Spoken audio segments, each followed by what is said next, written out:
Bonjour la Terre, bonjour le Wa People. J'ai vu une vidéo du grand frère, du Big Katika, comme on le dit souvent. C'est ma première fois de faire une vidéo sur le terre parce que j'aime toujours être dans mon coin caché, j'observe toujours. Alors cette vidéo m'a interpellé, je me suis senti vraiment, je me suis dit je dois intervenir, je dois donner ma modeste contribution aussi. En fait, pour tous ceux qui me connaissent, moi c'est Daddy Kimbo et j'apprécie vraiment ce que le Woman fait. Au début, j'étais un peu sceptique. Je disais, bon, on parle toujours de sexe, machin, truc. Mais en fait, ce Woman est un visionnaire. Ce monsieur a su comment stimuler une jeunesse par un canal bien précis. En fait, il a son couloir, comme il dit souvent. Il a son couloir et par ce couloir, il a pu faire asseoir les Camerounais et se dire les vérités entre eux. Se regarder dans les yeux et se dire qu'entre eux. Il a pu rehausser l'image de l'homme camerounais à son niveau, même comme jusqu'à présent c'est toujours, mais il a pu rehausser l'image d'une communauté à son niveau, et surtout la femme. Alors dans ce qu'il dit, je ne vais pas vous mentir, c'est vrai il est blessant, parce que la vérité est toujours blessante. Et j'apprécie vraiment ce qu'il fait. Alors revenons aux choses, qui est l'image du noir en Europe et du Camerounais en particulier. Déjà, moi, je vis dans un pays qu'on appelle l'Allemagne. Je suis en Allemagne, ça fait depuis 7 ans déjà. Et j'ai eu le temps aussi d'observer. Sans vous mentir, le woman, tu as dit tu es un influenceur, que tu n'es pas un influenceur, mais tu l'es. Mais un influenceur dans le bon sens. Un influenceur qui fait rire, mais qui fait de la comique, qui fait changer les comportements. Je lis parfois les commentaires, il y a des gens qui disent, woman, tu tombes aujourd'hui, je tombe demain. Alors, ça veut dire, il y a des gens euh, à travers ta page, ça a été comme une thérapie pour eux. Et ça, c'est une vérité. À travers ta page, ça a été, ils se sont sentis soignés, ils se sont sentis mieux par rapport aux conseils que tu prodiges. Donc, l'image du noir en Europe, et vous allez aussi comprendre cela à travers le noir émotif. Le noir est très émotif. Ça veut dire, il suffit qu'on piétine le noir, on l'appelle, je ne vais pas prononcer le mot ici, on le traite comme on a l'habitude de le traiter, ça va alerter tout le noir, ça va le blesser tout au profond de son être. Mais après 2 jours, c'est passé, on oublie.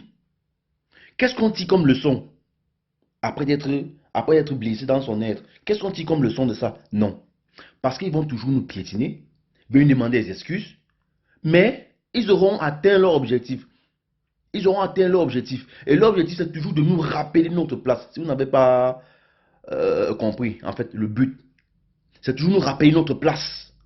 Peu importe les droits de l'homme, matati patata, c'est les choses que nous mettons dans nos têtes. Mais ils ont un rôle là-bas en haut de toujours nous rappeler notre place. Soit même milliardaire, soit quoi que ce soit. Mais ta place, tu le gardes et tu le respectes. Toujours. Toujours. Hmm? Alors, l'image du noir ne fera que régresser davantage. C'est vrai, l'esclavage est fini, on marche comme on veut, mais on n'est pas libre.